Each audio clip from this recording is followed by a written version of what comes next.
விஜய்க்கும் பிரசாந்த் கிஷோருக்கும் மலைக்கும் மடுவுக்கும் உள்ள வித்தியாசம் இருக்கு. நியாயமே இல்லை. அவங்கவுங்களுடைய ஆற்றாமையை தெரிவிச்சுக்கிறாங்க. விஜய் தோத்துருவார், எல்லாரும் விஜய் தான் அடுத்த முதல்வர்னு பேச ஆரம்பிச்சிருக்காங்க.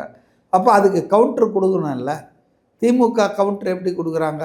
2026 இல்லை, 31 இல்லை, 36 இல்லை, எல்லாமே இனிமேல் நாங்கள் தான். இப்போ ஜெயலலிதா சொன்னாங்க இல்லையா, கண்ணு கெட்டிய தூரம் வரை எதிரிகளை காணோம், எல்லாம் நான் தான். நாங்கள் என்னாச்சு இந்த கட்சி நிலைமை என்ன இருக்குது யோசிச்சு பாருங்கள்.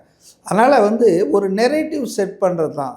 அதனால் ரவிக்குமார் ஒரு சிந்தனையாளர், புஸ்தகம்லாம் நிறைய படிக்கிறாள். அவருக்கு ஒரு கம்பல்சன் விஜய் விமர்சனம் பண்ணோம். இல்லைன்னா விஜய்க்கும் பிரசாந்த் கிஷோருக்கும் மலைக்கும் மடுவுக்கும் உள்ள வித்தியாசம் இருக்குது. இவருக்கு இருக்கிற பப்ளிக் சப்போர்ட் என்ன? இவர் ஒரு இடத்துக்கு போனார்னா லட்சக்கணக்கான ஆட்கள் கூடுறாங்க. பிரசாந்த் கிஷோருக்கு அப்படி தான் இருக்குதா? அதனால் நியாயமே இல்லை. அவங்கவுங்களுடைய அந்த ஆற்றாமையை தெரிவிச்சுக்கிறாங்க, அவ்வளோதான்.